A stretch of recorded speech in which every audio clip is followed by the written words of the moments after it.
Welcome to the Odd Moms on Call, the podcast where we get real. Real moms, real talk, real impact.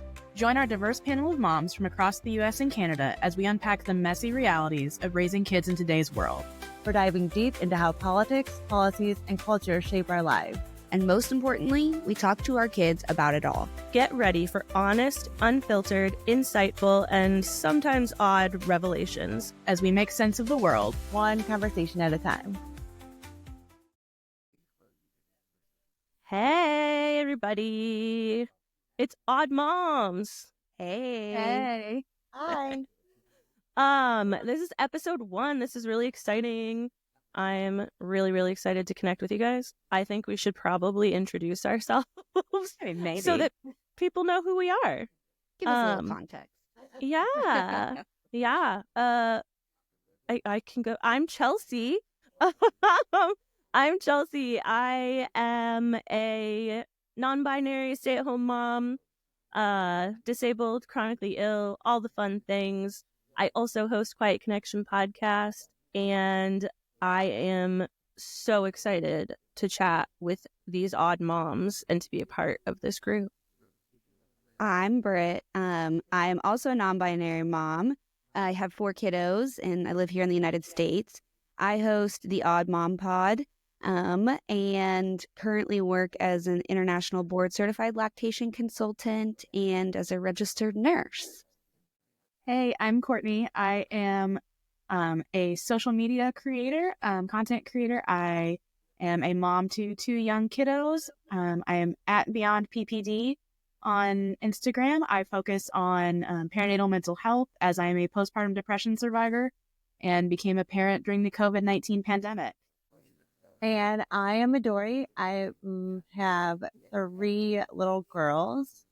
I work in corporate America, and I also have a business with my husband. It's called Simply Midori, and we have a podcast of the Simply Midori podcast. And I also do a Yapcast where I just yap around. So I'm excited to continue this Yap conversation with odd moms as we, have the difficult conversations. We really focus on relationship and stuff like that. So I think creating safe spaces, I really believe in creating safe spaces to have difficult conversations is so amazing for not only us, but for our kids and the generations to come. It's just so how we can sometimes disagree and still coexist in a very, very friendly way. We don't always have to agree on every single thing to be friends and support one another in their different ways of life.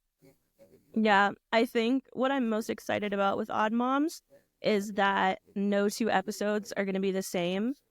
Just because you're hearing from us today doesn't mean we will all be here in episode 2, or we've got a whole group of us and we're on call. So if we want to record, we record. And if we don't, we don't. So strap in because we're odd and we're moms. So I think it's the best of both worlds, though. I'm really excited, mostly to get different perspective from different people who are being impacted by different things that are currently happening. We're all U.S.-based, correct? Yes, but okay. We do have moms that are going to be on the show who are outside of the U.S. Yeah. Well, and I love that because, especially in today's political climate, which is kind of our topic of today, is, it is impacting different people's lives in different capacities. And right now, it seems like the open conversation of experiences, of human experiences, is being so shut down by our media and being bought out and being very censored and hindered. And so I'm so excited to have a space where we can kind of talk about that, give different perspectives, and understand how different things that are happening in our world may impact lives individually. Yeah. Let's get into it. That's the other cool thing about this group especially is we're all over the country. So yeah, we're all in the US, but we're all in very different states. And so our experience of what's happening in the US right now is probably pretty different. Yeah. I mean, we were just saying before we started recording. So I'm in Vermont, We are a very liberal state. We have not seen a huge impact directly in terms of the current administration and unelected officials making policies. We're seeing it a teeny tiny bit. We had like a blip for a day where like nonprofits weren't able to access their funding and like or their finances or whatever, and then it was back up. But other than that, like ICE is in our state right now, but it's pretty minimal.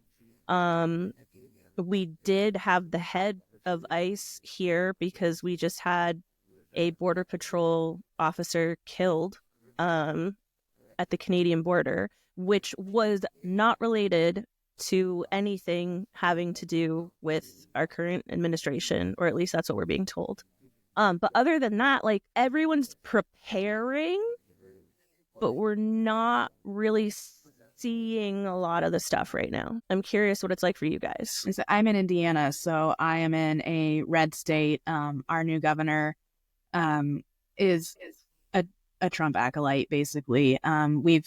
The first things he did was when he came into office was sign executive orders, removing DEI from our government, from our state government. I'm a parent of a child who's hard of hearing.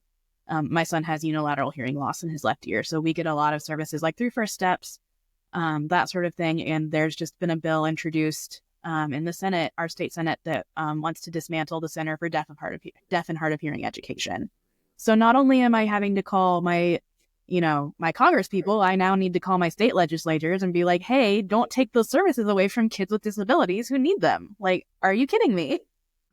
I'm in Oklahoma, so we are seeing a lot of implications here. And as an out trans individual, there's a lot of safety concerns around, they can literally take my kids away, like, things like that. But we're also seeing it big time in our school systems here, with our state superintendent here, Ryan Walters. I'm sure you've seen him on national news because he's such a gem of a human being, sarcasm implied. But we're seeing a lot of changes in our school systems, dismantling of our programs that help disabled children in our schools. Multiple of my kids are neurospicy. I'm of the neurospicy variety as well. And so, impacts as far as safety and, IEPs and things like that are so important. But then also, with the redefinition of gender and things like that, how that is, especially in a red state, is going to be so outwardly impacted. It's honestly really scary. Mm-hmm. Yeah. I feel that as a fellow red stater. Mm-hmm. What's neurospicy? That's a great question. I have ADHD, so I have a touch of the autism and the ADHD. I was like, should I Google this? Like, no, no. It's a term that us neurodivergent folks use this to say that we're just a little spicy. We're just a little spicy. Add a little kick. Mm-hmm. I love it. And then I was like, is this like a natural reference? I was like, wait, what is it? Sorry, it's a touch of what? It's neurodiversity. Yeah. So I have autism and ADHD. So I'm very neurospicy. So all of my children have a little spice in them too. I love it. Okay, same with this family. I feel like everyone, diagnosed or undiagnosed, is probably falls under neurospicy to some degree. We all have a little bit of spice. Yeah. What are you seeing, Midori? Are you noticing anything? So we're in Illinois, and so we're right outside Chicago. So I lived in the city for like 15 years, and we live right outside the city now, like 30 minutes, and I go into the city for work. So yes, like it's really heartbreaking. You walk around like the affluent areas of the city, and it's like gut-wrenching. Just from like if you remove the politics and policies from it, just like from a humanity standpoint, it's heartbreaking. You like look around and you see us, right? Like you see moms of young children. This is before like the deportation, all that started in Chicago. But you look around and you just see moms of kids Like they're not like, and it's like a mom and children, and they don't speak English. They're obviously in a different country, and you're just like, pure humanity standpoint, like this is not okay. Like what? And like, and it's like too big of a problem for like me, like my one person to like do anything about. So it's like you need, you know, policy and people in place to like help to some degree, just from a pure humanity standpoint. Like I'm like, I remember walking past this, and I walk with my children. Obviously, we were in the city. It was my husband, me, and my two older ones. I think I didn't have the baby yet, so it was probably, I'm rambling, but it's before I had the baby. But I remember this mom, she must have been in her like mid-20s, was like sitting there under a blanket, and there was like movement under the blanket, and I was like, I'm just gonna keep walking because I don't know what's going on underneath the blanket. It was like midday, and out popped this like little boy, and he's probably around the same age as like my 3-year-old. Like he was probably, and I was like, I can't just like walk past this and like not acknowledge like the human, like this is crazy, and like what am I gonna do? Like I can't bring you guys home. I can't, you know, like I can give you money, and we gave them money and we like got them food, but it's like this is such a, I feel so, I'm like, this is such a temporary thing, and I'm like, is this selfish? It's only making me feel better for the moment. Like what's the big picture? And it's like I have yet to see any political side, Republican or Democrat, create a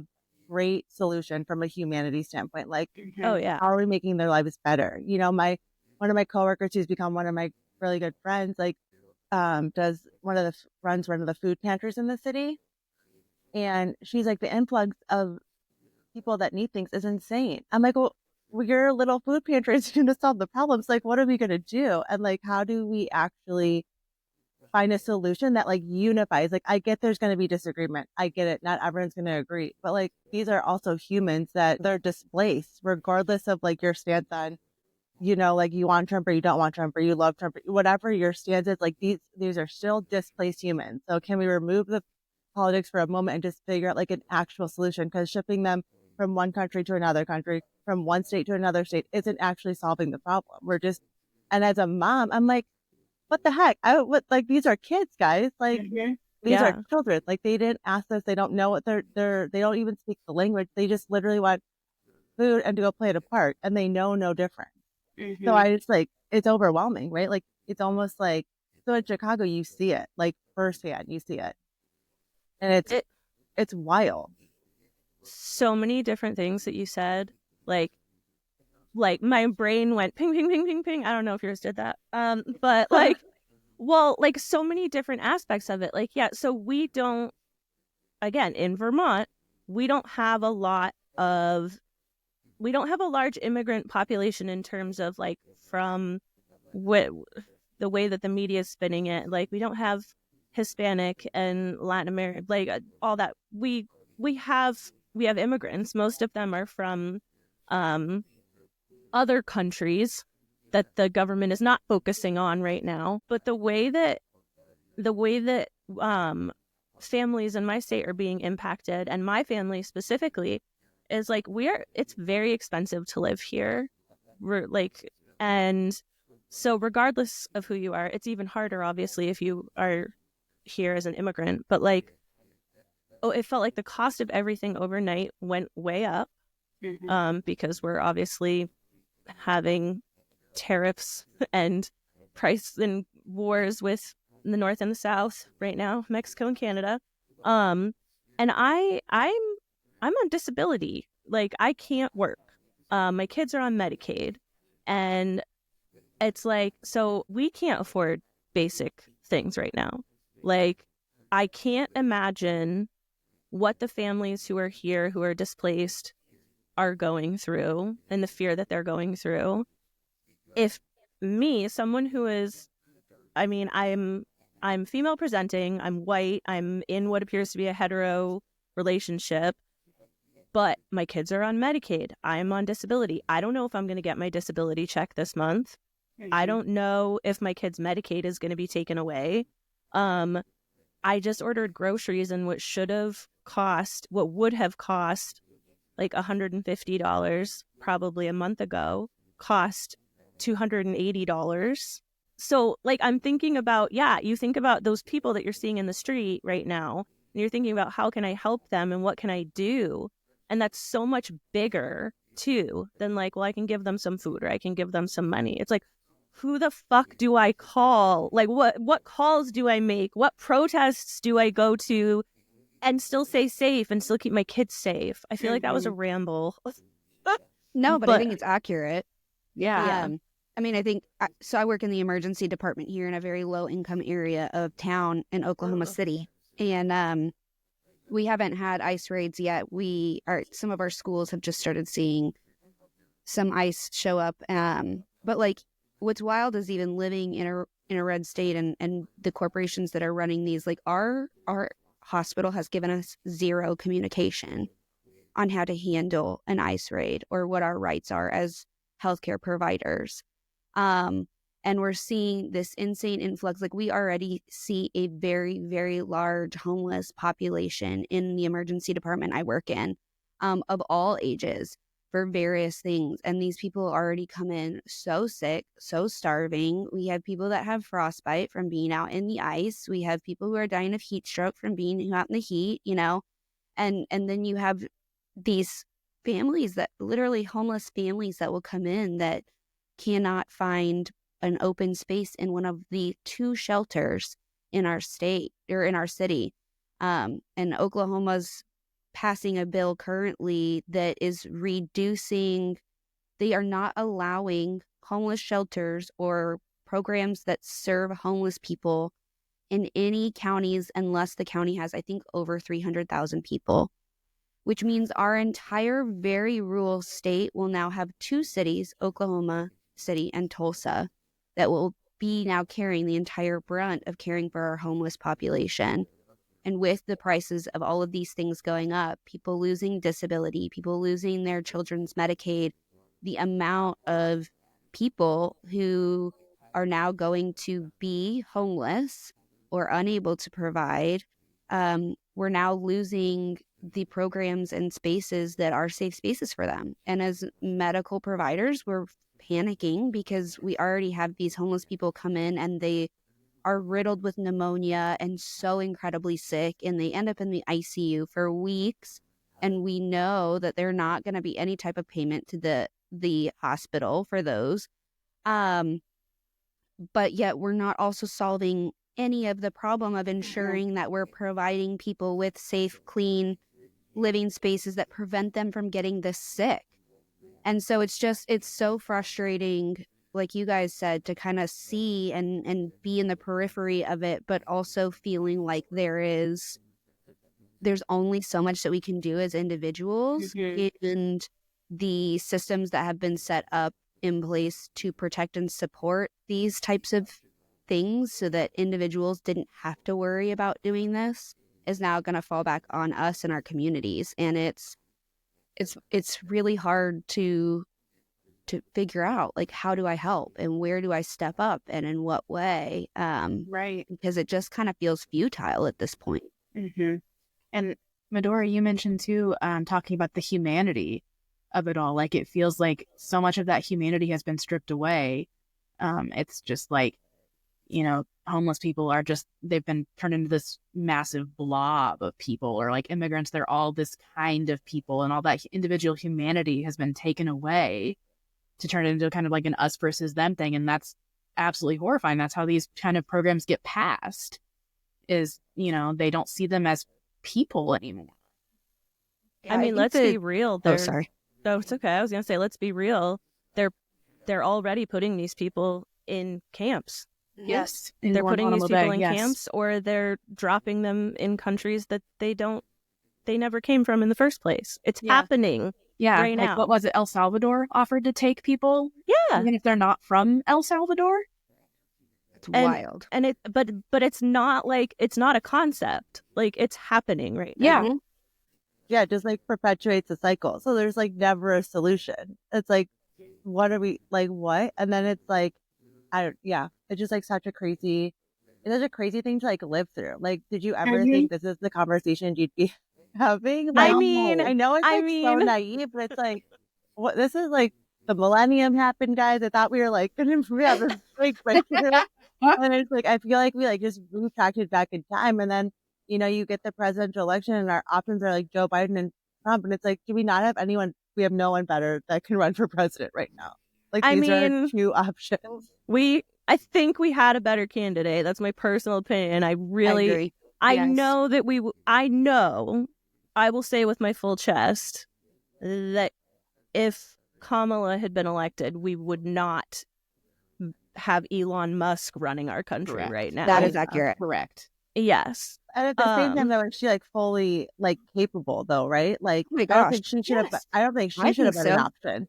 Right. Well, that's what it is. So this is great. This is awesome. This is our first point of like, yeah, how do you really feel about it? I think yes. I think that when you look at like the rap sheet of things that she accomplished in her various career, from law school and education and the policies that she implemented to help reduce homelessness and arrests for drug attempts or drug charges, like misdemeanors, and releasing people from jail systems that were in jail for drug offenses. I'm very pro on the fact that I do not think drugs in any capacity should be a criminal offense. You doing drugs does not impact anybody else's life, honestly. I think there's way too many people locked up in our criminal systems, especially those of minority ethnicities, that are put into prisons for incredibly large amount of times for incredibly minuscule, especially drug charges. And the impact of that generationally on families is massive, especially in our younger communities and our BIPOC communities, where they are now losing the generational stability that white people have had, and we're continuing to dismantle their ability to create generational wealth or generational stability that helps lift people out of poverty situations, because of the insane amount of people we're putting in jail, which is crazy because now we're only doing that even more so, and doing it for even more things like immigration. Like, that's wild that is now becoming a criminal situation. And then with the switch of, they legalized on the 5th the federal death penalty again, and listed on there as one of the reasons of being allowed to be killed was being an immigrant in the United States that did a minor crime. Yes. I didn't know that. I think that one probably passed, though. I think it was presented, but I don't think it actually passed. I don't know if it passed or not, but I do know that it was insane that like that's even coming up. Yeah. And so I think it's just continually. I think the dehumanization is one thing, where I think those in power and those who are completely shut off emotionally have been primed by our society to dehumanize their own experience, so much so that they now cannot humanize the experience of another human being. They physically are unable to. And so when we're seeing these incredibly high incarceration rates and things like that, and you look at Kamala Harris's plan for things that she was trying to do to make things more affordable for families, like down payment assistance on homes that helps people get livable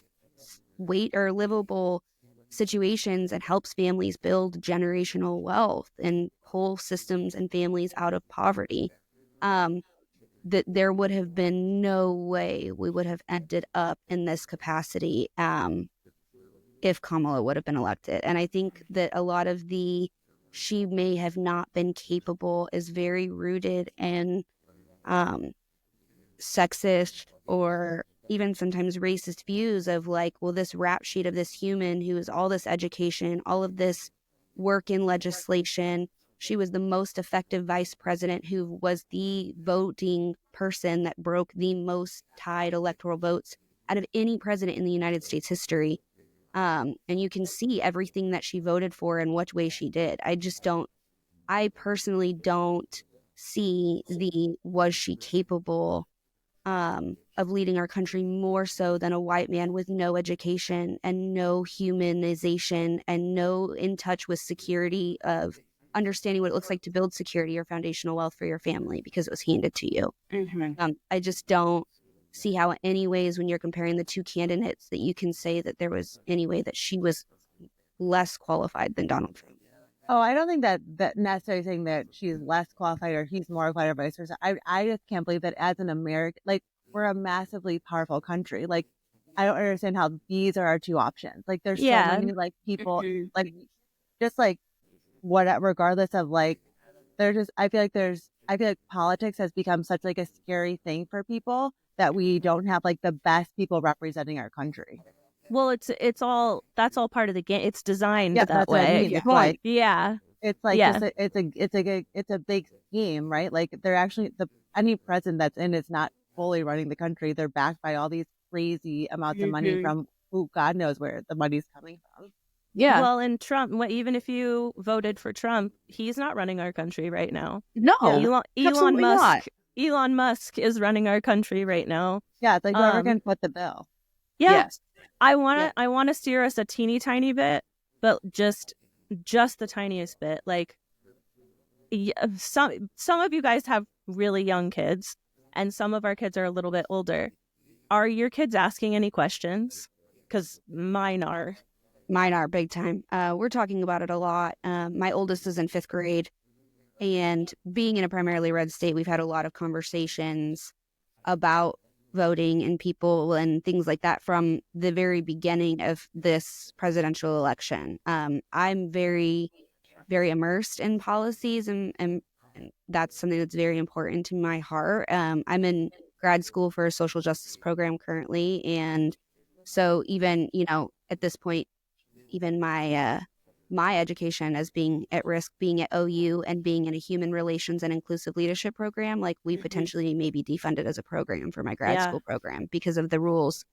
But in my daughter's school, they're seeing a lot of it as an older kid, and she's asking a lot of questions. I'm openly trans with my kids. They know that I prefer they them pronouns, and they have seen media from all sides as I watch different things or whatnot, and I try to have those conversations. But it's definitely been something that's been coming up in our home, and it's hard because you're having these conversations with a kid who has such a limited view of the world, but you want to protect that innocence, but also you want to ensure that your kids are educated and not being indoctrinated by other people in the school system when they go to school.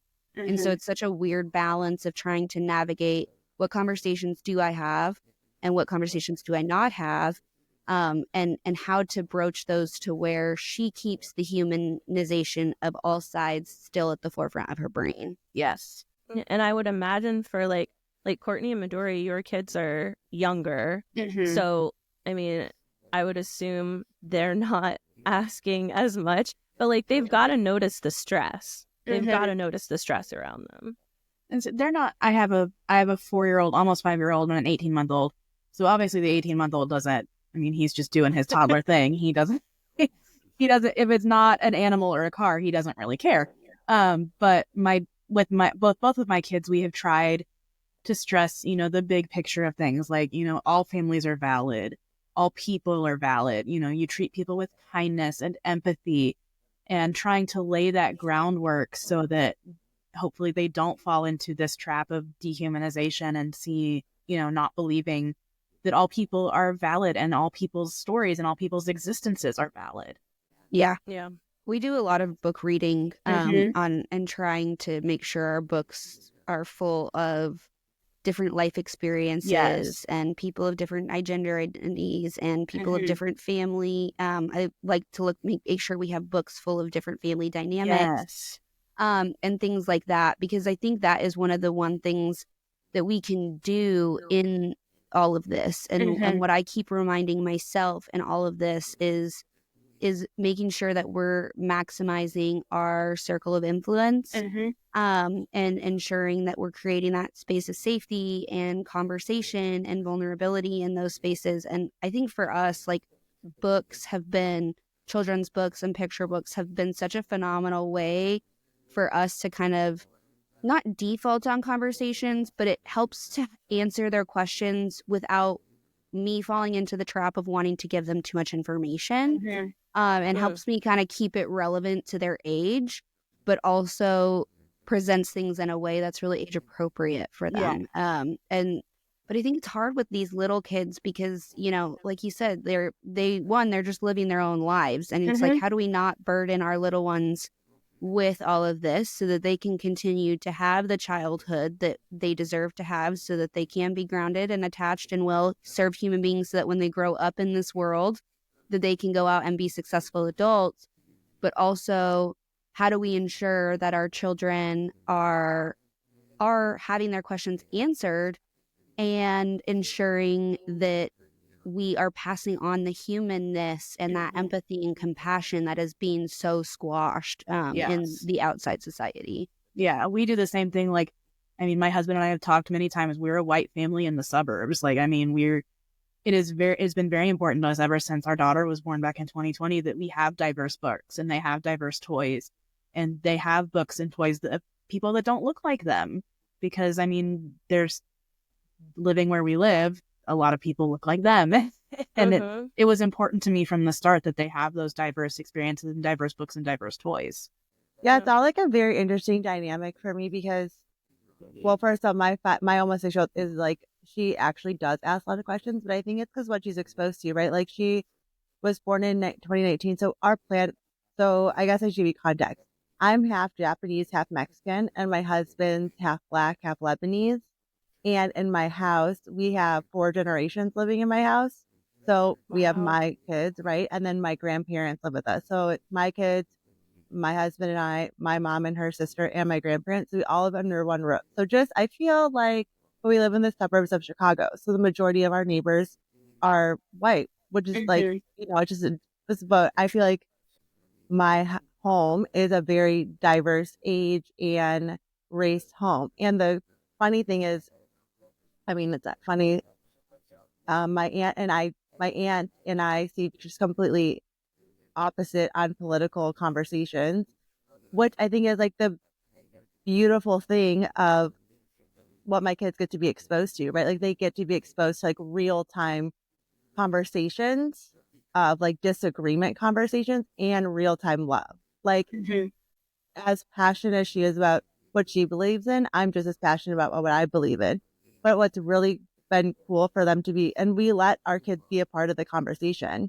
My 3-year-old and my baby, like, it's just different. But my 6-year-old is very engaged. She actually did like so we homeschool our kids too. So like the whole Board of Education dismantling thing is like a crazy, it's just like such an extreme thing. It's like, it's not necessary to be like that extreme, but I do think adjustments could be made to the Board of Education to better everybody that's involved.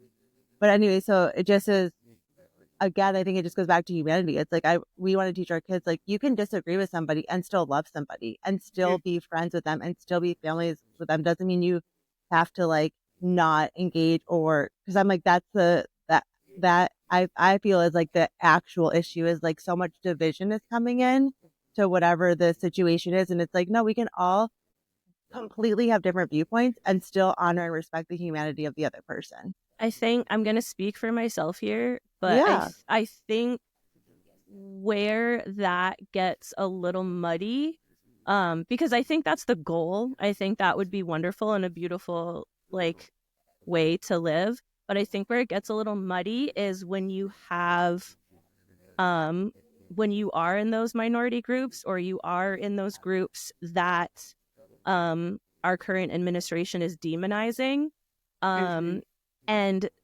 you have the administration actively stripping away your rights. And so like, I have family members who are very, very, it's like, let's take like Trump off. Like it doesn't even have to be about Trump. Like, they're very pro, like, deport the immigrants. They're very much like take away. So like, all of these things that are actually impacting them, and they don't realize that if they're gone, they're going to be impacted. So they're very much conservative and whatever. And we can disagree on a lot of things, but when you're backing policies that are actively taking away my safety and taking away the safety of my kids and taking away my rights and the rights of my kids, like, I will never forget and I may get flack for this. I have got flack for this. I posted about it and then I took it down because I wasn't brave enough. But my 9-year-old came to me the day after the election, and we talked to her and we told her who was elected, and she said, "Mommy, are we even allowed to go out anymore? Like, does Daddy have to do everything now?" Because my family knows that, my kids know that I'm non-binary. My 9-year-old advocates for me. My 9-year-old will correct my mother-in-law. Like, no, it's not she, it's they. And she literally asked me, "Are we not allowed to go out anymore? Does Daddy have to do everything now?" And I was like, "No." Like, obviously, I'm like, no. And I'm like, "And you don't have to worry about that. We're going to keep you safe no matter what." And I stand by that. But like, yes, I would love to live in a world where we could disagree and show love for one another, but it's really, really hard for me. I think I worded it in a social media post, like, the energy that I was giving to you before is now going to be directed at these people that are being affected. Not that I'm going to actively like shit all over you. I'm not going to fight with you. I'm not going to like do those things. I'm not going to go egg your house, but like, my energy is now going to go towards supporting those of us who are losing our rights and our safety. And I can't believe my 9-year-old, she's like, "Do we have to take our pride flag down?" And I texted Britt. And I was like, "I'm taking down my pronouns. I'm taking them off of my email. Like, Meta owns everything, and I'm really scared that they're going to make a database. And like, I'm afraid that they're going to take my kids away." And Britt talked me off the ledge. But like, but for her, she's 9 years old and she knows we don't get super political, but we talk a lot about compassion and empathy. And she's also neurodiverse. That's a whole other thing. But like, for her to realize, like, this is like in her brain, like, I am a girl, Mommy is non-binary. I know that this person that is now in power doesn't like us. What does that mean for me now? That broke my heart. It's got, and I had people saying like, "What a terrible mother you are. Like, why would you scare your child like that?" And I was like, whoa. I was like, I never once told my child, like, if Trump gets elected, we're never going to be able to leave the house again. Like, this is from her observations. Also, like, we live in a very, very rural area in Vermont, and she'll go to school and she'll hear the kids like this. She said the boys at school were like going Trump, Trump, Trump on the bus. And like, so and the whole movement that you saw of like, your body, my choice, like hearing boys saying that in schools, like, she's hearing that. She's hearing that. So yeah, it's like, no, I'm not a shit mom. Like, this is real. It's real. Well, and I think in all of this too, like, I'm also very much in the camp where like, I literally just sent a text to somebody a few minutes ago and was like, "You're sharing the most absolutely inaccurate MAGA propaganda, and I am not interested in being affiliated with that." Because for me at this point, it is an issue of morality. It's not an opinion. You don't get to have an opinion on whether I, as a non-binary individual, should love somebody or express my gender in a certain way. You don't get a say. That's not an opinion. That is hate. That's an issue of morality. I think the dehumanization of people with disabilities. I have lupus myself, but I'm very fortunate to be at a place in my health journey where I can work. That was not always the case. For a very long time, I was not able to work in bedbound for many, many months. And to take away things like the Department of Education and disband something like that is actually actively targeting children who need additional services in school and removing those services from the school programs. That is not an issue of opinion on where funds are going. That's an issue of morality, where if you think that that they're worthy of it. That that they shouldn't deserve that. You know, we have the voucher system here in Oklahoma. We do too. And it's absolutely disgusting to think that that's somehow providing school choice, when myself as a single mother who's going through a divorce and all of that, where even if I wanted to send, I literally looked into a private school for my daughter and a fine arts school for middle school, because I'm so terrified of her being in middle school here because of our education system in Oklahoma. And the fact that like the voucher system provides school choice, yet now all we're doing is funding private schools that were already completely funded, that didn't have to provide any sort of special education or therapy services to children, that they are actively allowed to deny that. And even then being like, okay, now we're taking all of the money from we would use to fund your public school, and now we're giving you it's like $7,000 a year towards a private school. The private schools here are still $24,000 a year. $7,000 a year doesn't even make it affordable for my child to go to a private school, even if I wanted to, as somebody who is working 2 jobs to make ends meet right now. You know, I think it's, for me at this point, when we talk about politics and being able to share or be able to love people that express differently, when it comes down to an issue of morality and dehumanization of, as me as a transhuman, I don't deserve the same rights as my kids with metabolic conditions and neurodivergency. They don't deserve the same conditions at school. That if I were to struggle with my health and be unable to work again, now I do not have the safety nets of Medicaid and disability to fall back on to support my family. And I don't have the privilege of having a spouse that has a job that can support me anymore. It's actively dehumanizing and actively completely immoral, in my opinion, of human beings with very real circumstances. And I think sometimes when we're not individually being impacted by certain things, it's easy to be like, oh yeah, I would do it differently.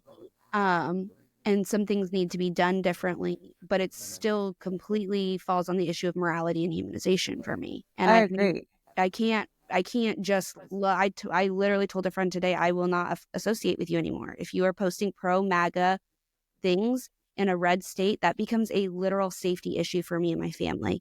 And if things were to go south, I know that person is not a safe person for me and my family. And I will not subject myself to unsafety anymore. That makes sense. I agree. I think that given all these like policies and things, I think there's people like you in these situations that genuinely need these government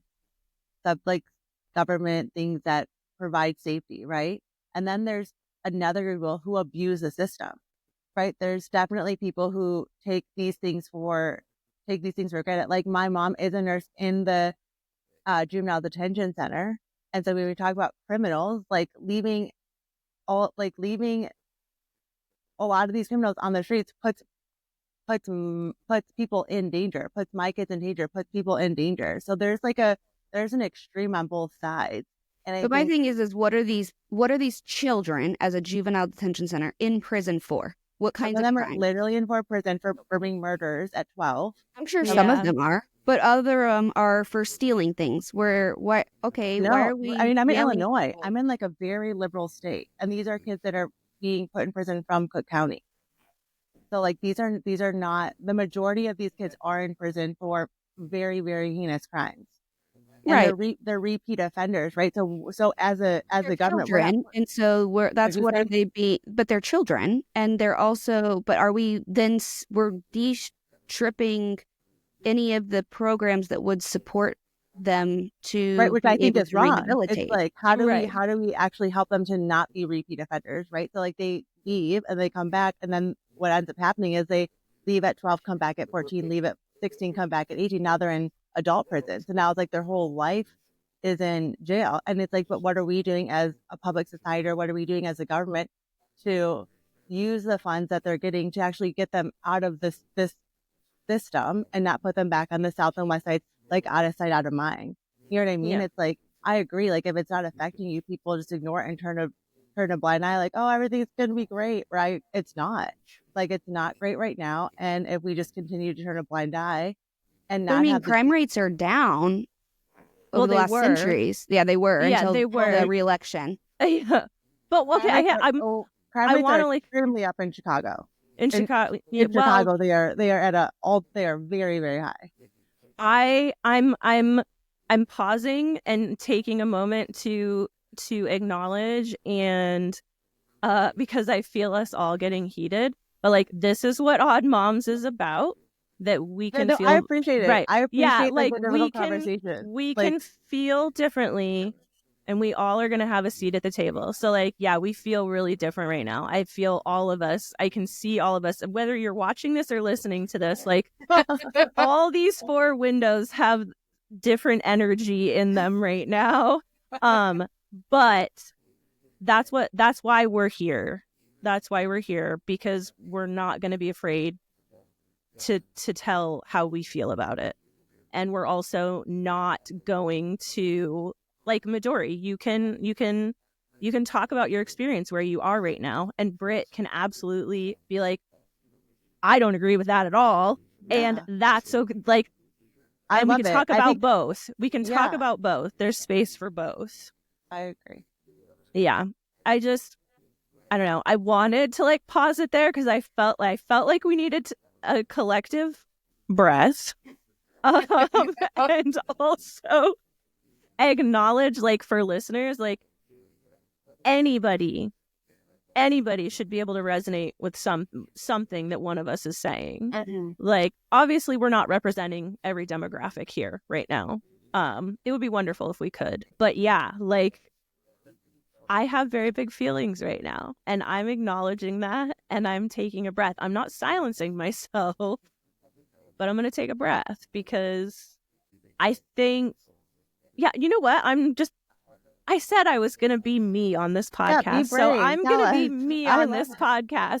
So what I worry about, and Midori, I'm not challenging your viewpoint at all. But you should. I mean, it's great. Like, I want them to challenge my viewpoint. I think this is what happens is, like, people come to the table with different viewpoints, and then they get, we have big feelings and they get angry and they walk away from the table. So I don't actually get to learn from an authentic different viewpoint because there's anger. Yeah. And vice versa. Like, I also probably leave the table because it's like, so I appreciate it. I think it's wonderful.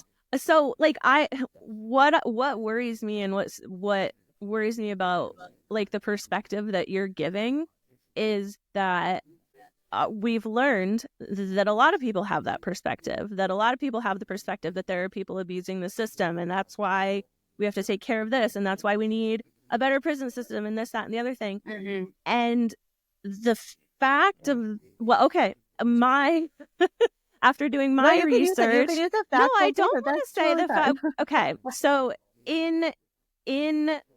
but I have a question. Yes. In your language, though, you're using like a we and you, right? Like, we feel, which I feel like is divisive. It's divisive. Like, I'm not a part of the conversation. I'm me against you, where it's like, how do we? Yeah, and I feel I definitely do that too. So it's like, so let's say that viewpoint is harmful, I believe, because that is what the people who are in power right now, that is what they want you to think. So they are, and again, I'm using that us and they thing, but I'm not referring it towards you right now. Yeah, I really am directing it at the 1% and the people, like the Musks and the Bezoses and all of these people who are now have their hands in everything. They want you to think those things so that they can keep perpetuating oh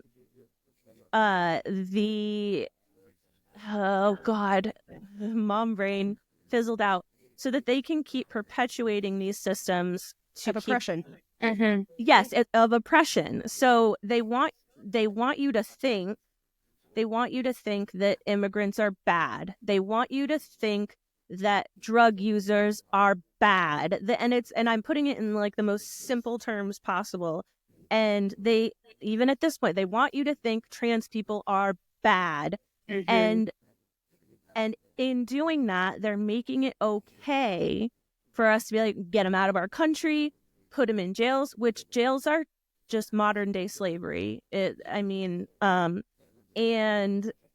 And they're saying, oh, well, we don't have to fund mental health programs. We don't have to fund rehabilitation programs. We don't have to put money there because these people are bad. So we're just going to put them away. And that is where I think it gets really muddy. And maybe it's not muddy. Maybe it's crystal clear. Maybe it's just like they are creating this us versus them thing. I mean, I'm non-binary. I'm not bad. I don't want to give your kid a sex change. I don't want to make your kid gay. I'm pansexual. I'm not going to hit on you. You know what I mean? Like, I'm disabled. I'm not unworthy of support. And yeah, these are things that personally affect me.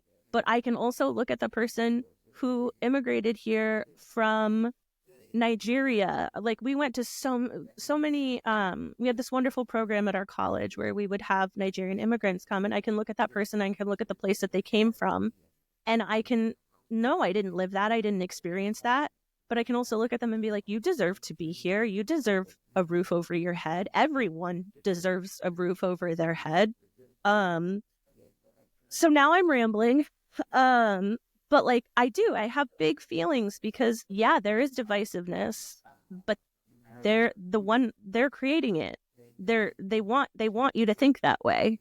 That sounds really conspiracy theorist, but it's not though. I mean, I know. So I was a foster mom, so like from my own personal experience, like I believe that you cannot criticize the system unless you've actually attempted to try and make a difference. I just don't think you can. I don't feel like you have the availability the knowledge or the experience. So I was a foster mom for 3 years and took multiple kids who had crime history and things like that. And it's wild that we're so quick to pin that these like teens are a problem when in reality it's the fact that they grew up watching their parents be arrested for drugs when they shouldn't have been, be brutalized by police when they shouldn't have been. Their parents were put in jail for stealing food or things that they needed to survive. We destructed and dismantled the systems that are now going to help ensure that these kids are getting health care. We're turning children into criminals by destabilizing and perpetuating poverty circumstances for families of color and immigrants. That's what we're doing. So like, yeah, of course, our system is going to continue to thrive on that. If you haven't read a book called The Pedagogy of the Oppressed, I would 100% recommend it. It's very fascinating. Talks all about the study of oppression and tactics used to continue systems of oppression and why people continue systems of oppression. Very eye-opening. And but like as a foster mom who has literally parented some of these children that are labeled as problems and recommitting offenders, and it's because these kids, they don't have any supportive systems or structures. They don't have mental health advocacy. They don't have rehabilitation programs for these kids. They don't have enough safe spaces for teenagers to go to. They go to group homes. They go to, which are essentially the private or the public, the jail system, just in a home that's considered better. But in reality, we're continuing to perpetuate these systems of oppression and then are labeling literal children who don't even have brains capacitated, formed enough to be making these decisions as criminals before they're even adults. Of course they're going to make bad decisions because of what they've been shown and what they've had to do to survive without any sort of stability or structure. And then we're just continuing to populate our for-profit prison system, saying that all these people are bad and so criminals. But when you look at it, like statistically, immigrants are less likely to commit crimes than U.S.-born citizens. Because they don't want to get deported. Yeah, they don't want to. Also, the number one cause of teenage pregnancy in the United States is adult white men. Yes. Teenage pregnancy, number one cause, adult white men. My son, I adopted my son from foster care because his biological father and their uncles were physically abusing all 4 children in the home. His oldest sister, who is 16 now, who is now, she completely does not trust her foster family. She's chosen to live on the streets and stuff because she has been told and shown her entire life that no adult is safe for her. And she is choosing that life because for her, that feels safer and more consistent and less of a risk of abuse than being in the foster care system. So that is a problem. Acknowledge too that like these kids, some of these kids who are, let's quote unquote, offending, are coming from families that are abusive or have watched their parents murder someone, or they are murdering their people who are abusing them. Right. Like, but what I mean is that you have these teenagers that will like abuse an adult to mental health. It does. It boils down to mental health. Yes. And it boils down to we're doing nothing to address the issue. We are. The 4 people in this chat right now are, and we're talking to our kids in a way that ensures that they see people as humans and that they feel safe and that they, and hopefully remain that way. But yes, there's this whole side of the criminal system where we are putting people in prisons for misdemeanors or for really, really petty crimes. And so parents are being taken away. But then you also have experiences where kids are being abused. You have kids who are witnessing very violent crimes. And that comes back to, okay, let's keep going back generation by generation by generation. Who stepped in and said, enough? Okay, what do you need? You need to do some intense one-on-one therapy. You need to do some rehabilitation. We need to detox you from whatever drug that you're on. Like, we're doing nothing to help people. We are labeling issue.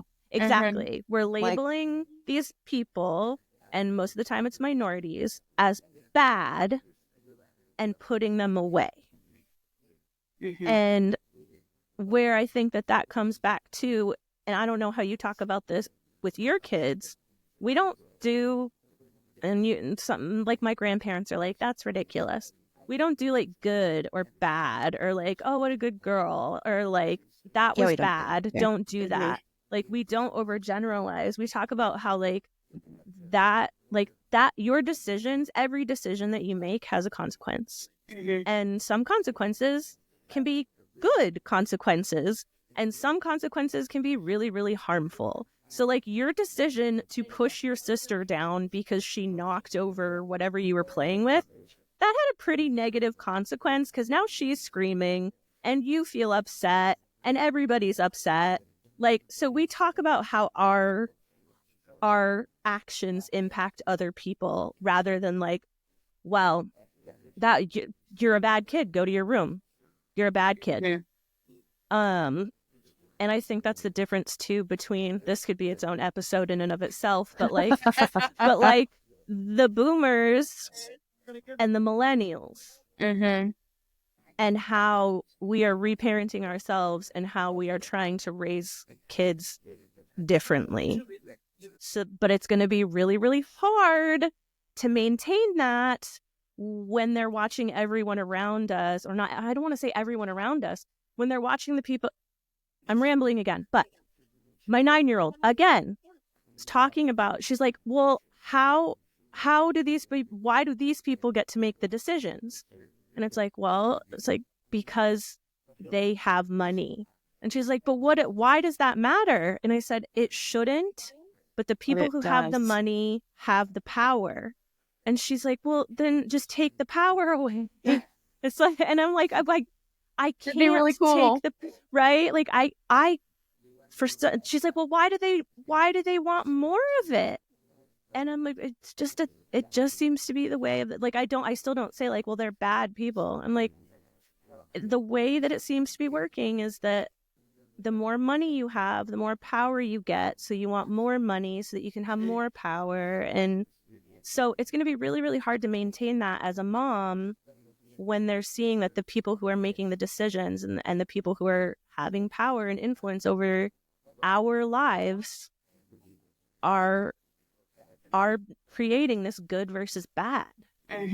Yeah, I agree. and I think it boils back down to that dehumanization, where when we're like, all of these people are breaking into homes and doing all they're all these crime, and like, but I also think that we're not looking at the number one reason that people steal stuff is because they don't have what they need. Like, 'Cause they people can't steal afford it. stuff. Yeah, people steal stuff to sell things to feed their children. At the And end I of the mean, day, ethically, is that wrong? Yes, that it they is should have right. stolen from. They should not have stolen from somebody. But at the end of the day, we're still breaking it down to that we're continuing to build these systems of oppression where we're giving people this mentality or thought that people are not wanting to work, when in reality, if we look at it, the jobs that they're able to get can't pay enough for them to provide those things for themselves. So yes, it makes more logical sense for them to financially stay on the system, because our minimum wage isn't high enough for people to be able to actually afford to work a job unless they have the ability to go to college or get some sort of like advanced degree to where and they that can doesn't make enough matter money. anymore. No, It that doesn't doesn't matter. matter anymore. No. And I mean, and that's where I'm at. Like, I'm, as a mom, like I'm literally killing myself. I'm working almost 50 hours a week, working overnight shifts in the emergency department, to be able to make ends meet and to be able to afford groceries.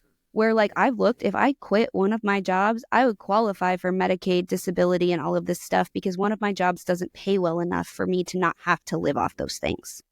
Yeah. So it's a lot of times with this idea or this thought that people are being selfish and living off of this system, when a 2% tax cut on billionaires for 1 year would eliminate homelessness. Like, the only people who are living in greed and selfishness at that point aren't the people who are unable to make enough money to make ends meet. It's the people who are hoarding so much money that they could end these problems and they choose not to. Yes. That's the problem. Well, I think we have lots to talk about in our future conversation. I think we do too. I think this is it's a beautiful conversation that we all get to be a part of. I feel like if we're gonna change actual generations of like what the conversation gets to look like, because I do think that there's a unifying force around moms saying like enough's enough, like quit attacking our kids, like let's just like create a real conversation of like let's gain understanding and love for one another. Yeah, and like what and why excuse we my do. language, but like fuck the system. And that's what it's gonna take. But that's what it's gonna take. It's gonna take patriarchy. fuck the patriarchy. For But real. it's gonna take us moms. It's gonna take us moms or parents or whoever or whatever you identify as, and it's gonna take us saying no. And it's going to take us looking at these people who are trying to do these things to us, which is so scary. It's so scary. Unless we're going to talk about so much of this in future episodes, because this is not going to be a 2-hour episode. We're not going to do that to you. But like, it's going to take us saying no. And we're going to protect our kids. Yes. And we're going to ensure that our kids are kind human beings. And if that means leaving the fucking country, and I mean, I hope it doesn't, because I would like to make things better here. Yes. But I mean, I think there's so much more that we have to talk about. But I think we're moms, and our kids are waking up and or need to be picked up. So or they're having a collective meltdown over a Pop-Tart. That's literally what's happening in my downstairs right now. Dude, what I wouldn't give for a Pop-Tart. I haven't had Pop-Tart in forever, actually. That's what I'm thinking. The brown sugar one? Top notch. Do you toast it? Toast it with butter. Yes. Toast it with butter. Yes. Now that's spicy. See? See, okay, we can all come together at the end of this episode to agree on toasting your brown sugar Pop-Tarts. Yeah, I'll make a sourdough version. I'll try the rest. I'm not sure. Yeah. Yeah, so Thank you guys. This was so much fun. I said that really weird. That's not how I talk at all. It's fine. But It's perfect. yeah, no, I'm excited to do this again. And listeners also, like, don't expect, you never know when these are going to come out. So Right. Yeah, this is not a time thing, man. We're all living in our own little worlds over here trying to be alive. Yeah. Stay on your toes. Stay on your toes. Yes. Expect the unexpected. And who knows who you'll hear from next time. I mean, that's basically parenthood in a nutshell. Really. Yeah. We're always on call. Yes. You've been on the line with Odd Moms on Call. Because parenting doesn't come with a manual, but at least we've got each other. If you've loved this episode, don't forget to subscribe. Leave us a review and share it with your fellow moms or anyone else who could use a little chaos with their coffee. Got a hot take you'd like to share? Send us a message or shoot us an email at oddmomsoncall@gmail.com. We might just talk about it on the show.